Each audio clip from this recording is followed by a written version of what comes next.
Welcome to Art.Nature.Science on the Binnaburra Cultural Landscape, the podcast that tells the story of the mountain's natural wonder through art making and exploring the creative spirit, and celebrates the history and heritage of this magnificent World Heritage Area. My name's Michelle Walker, and I'm joined today by Andrew Watson. As a printmaker, Andrew takes inspiration from the Japanese printmaking technique, Gyotaku, traditionally using fish. Andrew replaces fish with plants to produce hand-coloured botanical prints on rice paper. Andrew's also a former guide of the Binnaburra Lodge. Hello, Andrew. Hi, Michelle. It's a pleasure to be here this morning. It's great to have you join us. Can you share a brief overview of your journey as a printmaker, especially a bit more about Gyotaku? Yeah, my printmaking journey started back many years ago when I was a student at the Queensland College of Art. I really took inspiration and studied etching. Then full circle through nature and guiding, I went back to printmaking from painting. And a couple of years ago, before pandemic, I was in Japan and did a Gyotaku workshop and got really inspired by the whole thought of printmaking again. On return to Australia, lockdown does marvellous things for creativity. And instead of going out and buying fish, I wandered around the garden and thought, I can replace these fish with plants. And then just have developed over the last 12 months a real love of printing on the rice paper and developing the whole technique and learning as I go.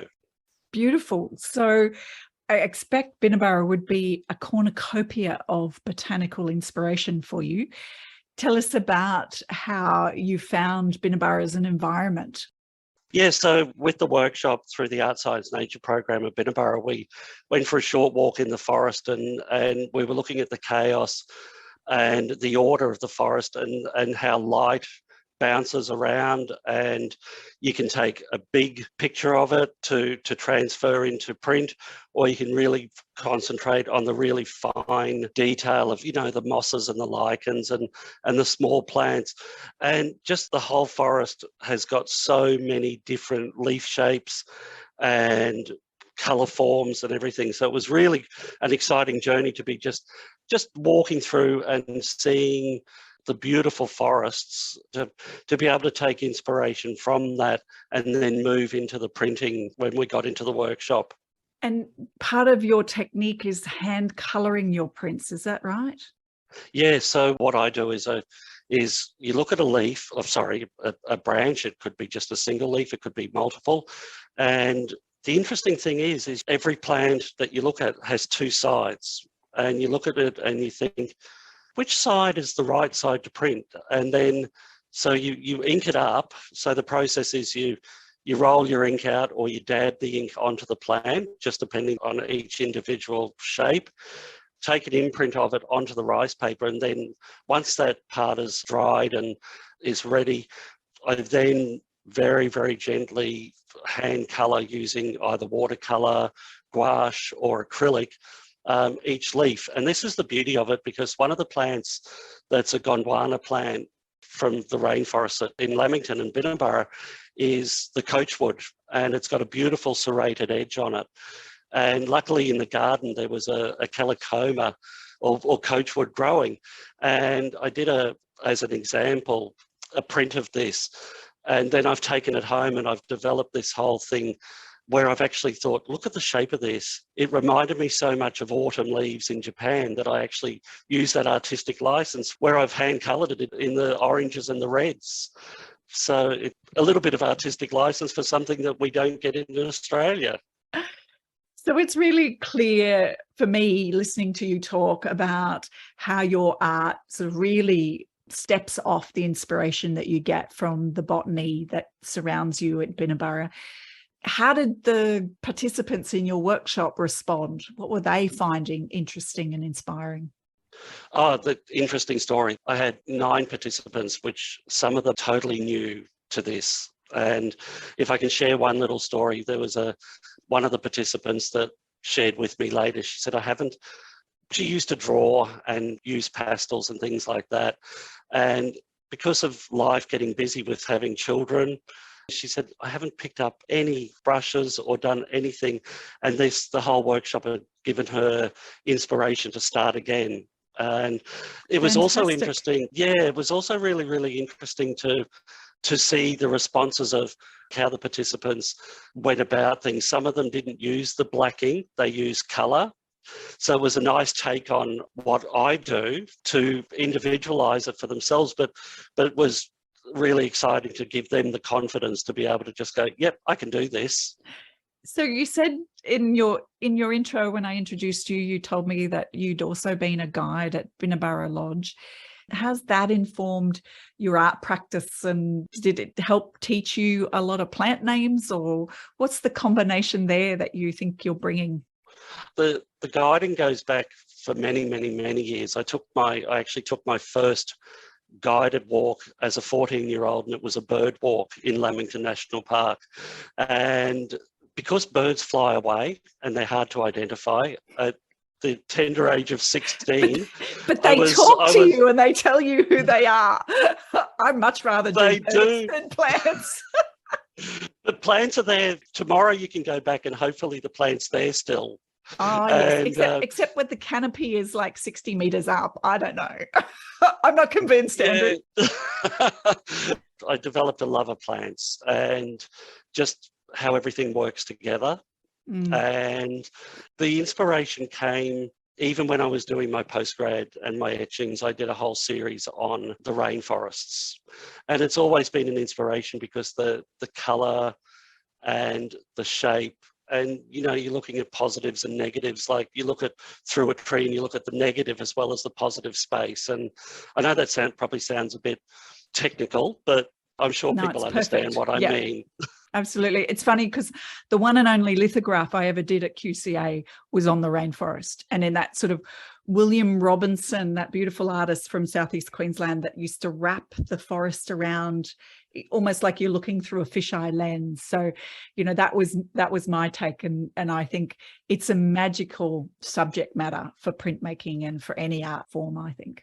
Yeah. And I've been really, really lucky through my guiding, guide in some absolutely beautiful, beautiful forests. It's a lovely experience to have a guide who enjoys the forest that they're in, or the place that they're in. It's so infectious. So you did your first bird walk when you were 14.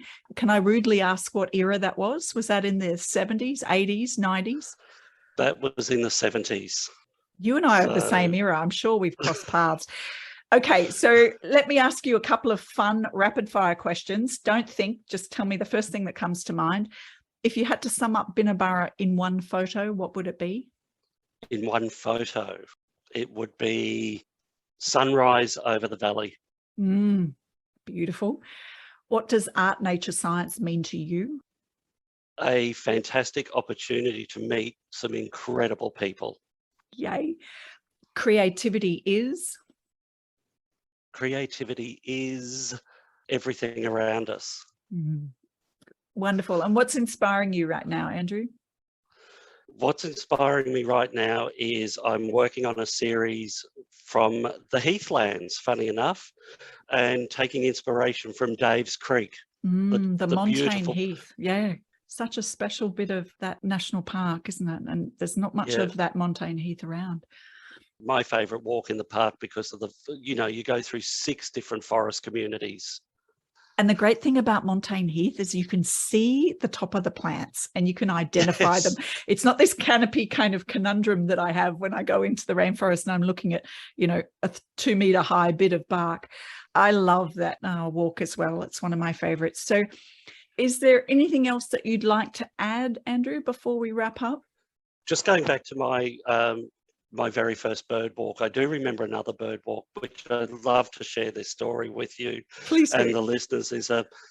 At Binnaburra, I was doing a walk down to Lower Ballinjui Falls, and I had a young couple that was so in love, and he was out.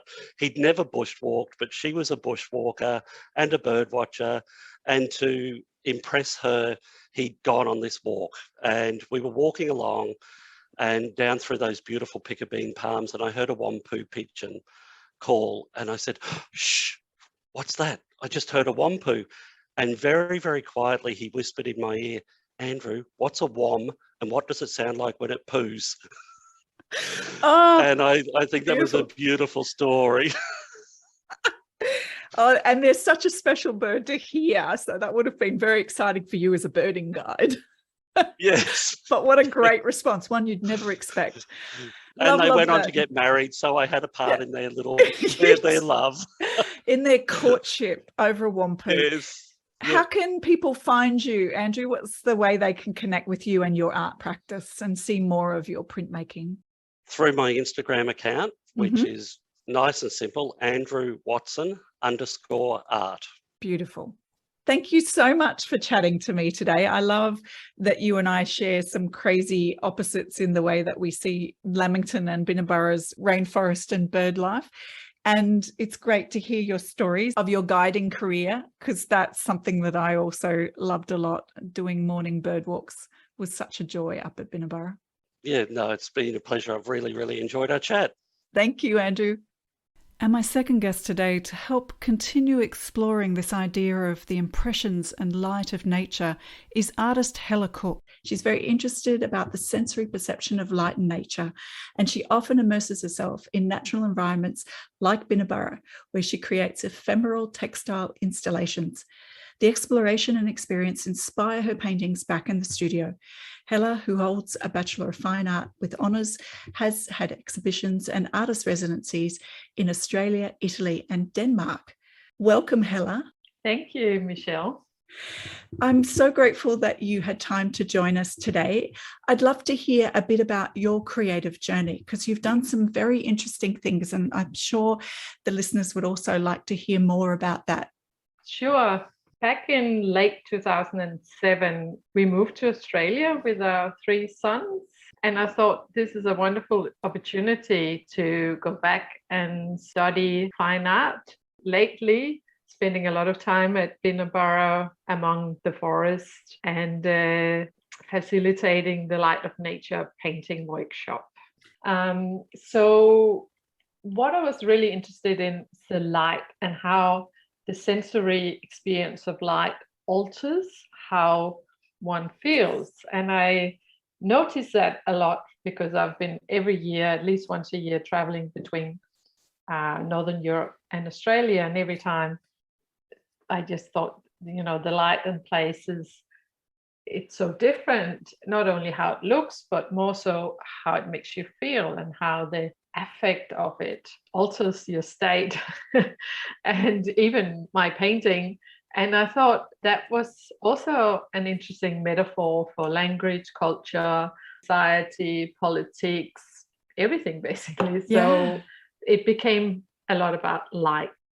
So you told us that you recently ran a workshop at Binnaburra, part of the Art.Nature.Science program, which was very exciting. Tell us a little bit more about that. Yeah, there was a call out through Binnaburra and through Renata. And as soon as I saw that, I thought that's got me written all over it. So art, nature, science interlink in every way. I just thought, this is an avenue where I can use my fascination and my love for Binnaburra, for light, for the nature, for environment, and share that with participants. And the title, Light of Nature Painting Workshop, that was basically what it was about. So that was like a good descriptor. And I think what really appealed to participants was that I said, this is for everyone. You don't need to know how to paint, or it doesn't really matter. This is about the enjoyment of creating, about mindful observation of light of nature and connecting through these aspects in the beautiful forest of Binnaburra. And so what were some of the comments that participants made that stood out for you? A few of the participants said the last time I picked up a paintbrush was when I was 10. And I thought that's just perfect, because now we can explore, and 10 is when your critical mind sits in around that time. And that's when you start doubting what you're doing. So at this workshop, it was all about creating, even with closing your eyes, if you got a bit stuck, and thinking about nature, mark making, but not necessarily about the outcome. So some of the feedback was that participants said we could not have done this without the workshop, because it sort of gave us that permission to play and to not doubt and care so much about the outcome, but more the enjoyment of the process. Sounds wonderful. Well, anything else from the workshop or your time at Binnaburra making art that you'd like to share with us?